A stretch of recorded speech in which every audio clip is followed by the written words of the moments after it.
When you get on set, is it still super exciting for you to walk on the Guardian set? Yeah, I mean it is.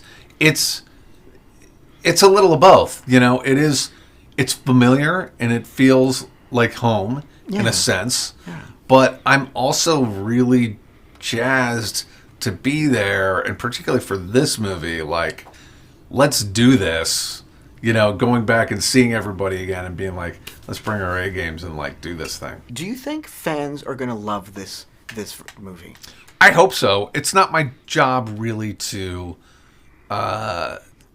decide whether or not they're going to love it. Mm-hmm. My job is to play the characters and to put my all into it so that I love it. And I don't want to sound it's not about me, but it's also like, as an artist, the only way to make it work is for you to love what it is that you're putting out. What is, I guess, the most emotional thing for you? Is it reconnecting with friends you haven't seen in a while? Is it the sets? Like, what to you is like, this is big? The most emotional thing for me is putting it all into context of the big picture. Like, when I think about how Kraglin has grown over these 3 movies from this maybe peripheral character to a more major role, I think of how I've grown and how I was, oh my gosh, I'm the director's brother. Do I belong here? Is it okay? To, I'm a part of this family, And the same is true for Rocket. When I think about like, we're all trying to like come together as a team to create this character. I think about that's what we're all doing. We're trying to come together as a team to like create these movies, and like the idea of linking my work to the overall process to me is it's the most moving and the most gratifying part of my job.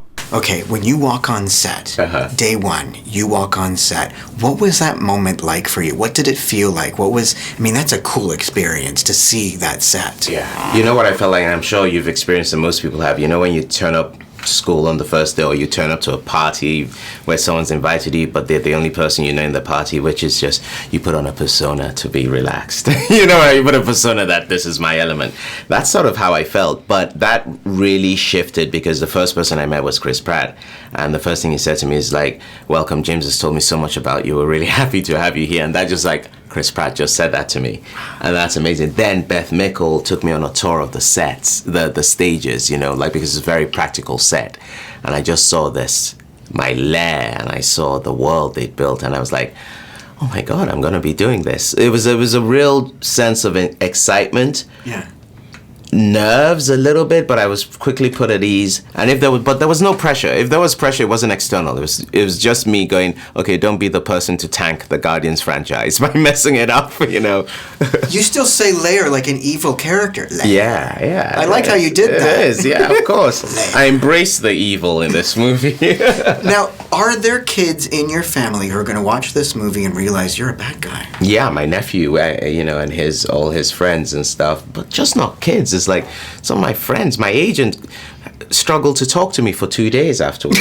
She said she went home and hugged her dog and said, I don't know how to relate to you for a while now. But yes, it's a Marvel bad guy, right?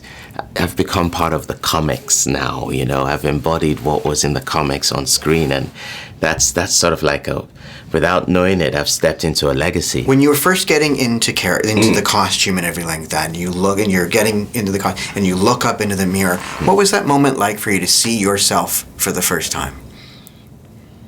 Electric, because you've seen the mask, you see what it does to the face and all that stuff, and I was like, that was the final big piece in the character. I was like, okay, no eyebrows, the reptilian quality of the guy, the pulled back skin. I was like, okay, this is a guy. And then I suddenly realized that, especially when you don't have eyebrows, you forget how much expression comes from having that. And when you don't have that, I suddenly knew how much emphasis I had to put in just these, And then the suit.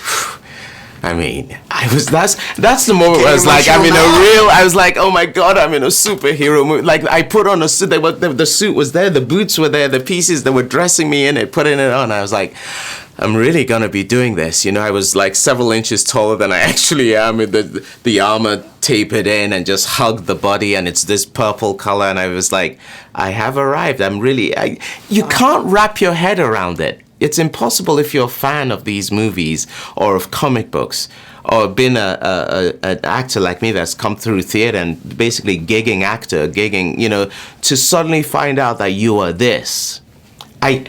Every time I've been asked this question, I've given the best I can, because I really haven't wrapped my head around it fully, you know.